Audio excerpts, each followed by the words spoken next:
You know, Herod was afraid of many things. He was afraid of losing his power. He was afraid of losing his life. And so he did everything that he could to try to protect himself, build up his defenses, keep people away from him. But he was not able to quell the fear within his own heart. And in this passage in Matthew's Gospel, we see a very interesting thing happen. It's the second time in the Gospel of Matthew that an angel appears to Joseph in a dream and tells him to do something. The first time it was to flee to Egypt. Now it is to return from Egypt. Let's read the passage and then we'll talk about what it means for us. After Herod died, an angel of the Lord appeared in a dream to Joseph and said, "Get up, take the child and his mother and go back to the land of Israel, for those who sought the child's life are dead."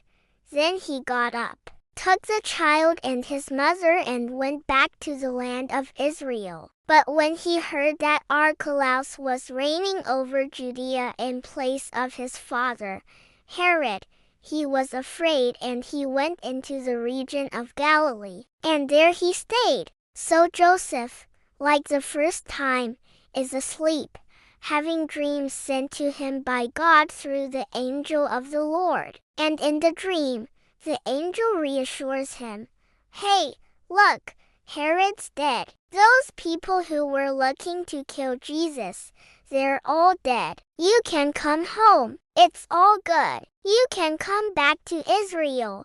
So once again, God is protecting his son. Now, you might say, well, wait a minute. Why didn't God just kill Herod? Why did he have to go through all this rigmarole of fleeing to Egypt and then staying in Galilee? Well, because God is not only powerful, he is also kind. And sometimes his kindness involves allowing things to happen so that more people will come to faith in him. Think about it. If Herod had simply died, no big deal. Everybody goes back to normal. What would have caused the people of Israel to seek the Lord? They would not have been stirred up.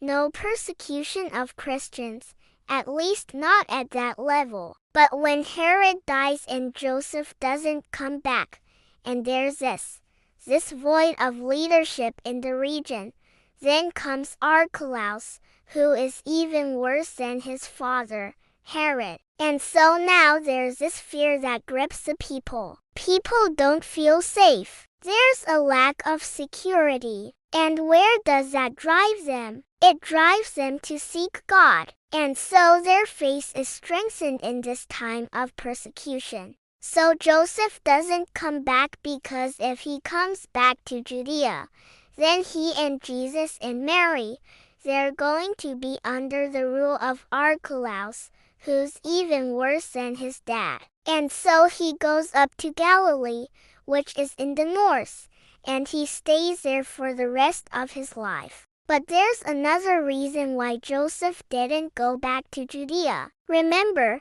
the angel said to him, "Don't go back to Judea. Don't go back to Bethlehem, where Jesus was born. Instead, go up to Galilee, and there he will live the rest of his life." Why? Because if he goes back to Bethlehem, there's going to be another census, and Joseph will have to travel. And if he travels, there's a good chance that Mary, Joseph, Jesus, they will all end up in Egypt. Again, because there is a decree that goes out from Caesar Augustus that everybody gets counted. And so Joseph knows that if he goes back to Bethlehem, he's going to run into trouble. So he goes up to Galilee, where he stays for the rest of his life. Some of you have plans. You want to do certain things. You want to go places. But sometimes God has to say,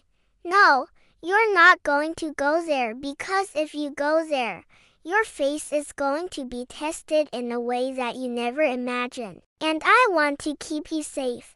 Sometimes God says, No, I'm going to change your plans because I want to protect you. Sometimes God says, yes, but is not a bad thing. Sometimes God says, yes, but to protect you, to keep you safe, to watch over you, because He loves you and He wants you to trust Him. We live in a day and age where we're constantly bombarded with messages telling us that we need to be fearful. We should be afraid. There are all sorts of things to be worried about. But God reminds us through this passage. He says, don't be afraid. I am with you. I will protect you. I will keep you safe. So if you're worried, if you're afraid, cast your cares on the Lord. Trust Him, believe in Him, and rest in the fact that He is in control. And as long as you walk with Him, you have nothing to fear.